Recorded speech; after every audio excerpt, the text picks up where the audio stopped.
Hey everyone, this is Raji from Raji Style.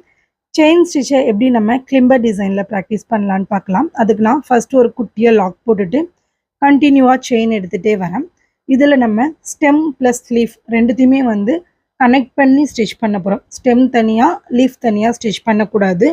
அதனால் stem plus லீஃபை ஃபுல்லாக connect பண்ணிவிட்டு நான் அது லீஃபோட ஷார்ப் எட்ஜ் வர இடத்துல எகெயின் ஒரு குட்டியாக லாக் ஸ்டிச் போட்டு டர்ன் பண்ணிக்கிறேன். இதே போலவே ஃபுல்லாக லீஃப் கம்ப்ளீட் பண்ணிக்கிட்டேன். இப்போது நம்ம நெக்ஸ்ட் இந்த கிராஸ் பண்ணி ஒரு லூப் எடுக்கிறத ரொம்ப லாங்காக எடுத்துகிட்டு போயிடக்கூடாது. அதனால் நான் என்ன பண்ணுறேன் அப்படின்னா, ஆல்ரெடி இருக்கிற ஒரு செயின் ஸ்டிச்க்குள்ளே திரும்ப அது த்ரெட்டை புல் பண்ணி எடுத்து ஒரு ஸ்டிச் போட்டுக்கிறேன். போட்டுட்டு நெக்ஸ்ட்டு அதை அப்படியே ஸ்டெம் ஃபுல்லாக போட்டு கம்ப்ளீட் பண்ணிக்கிறேன். நான் இப்போது ஃபுல் லீஃப் ப்ளஸ் ஸ்டெம்முமே கம்ப்ளீட் பண்ணிட்டேன். ஃபைனலாக என் நாட் போட்டு ஃபினிஷ் பண்ணுறேன். அந்த இடத்துல உங்களுக்கு சப்போஸ் லூப் இந்த மாதிரி வந்துச்சு அப்படின்னா நீடில் வச்சு அந்த லூப்பை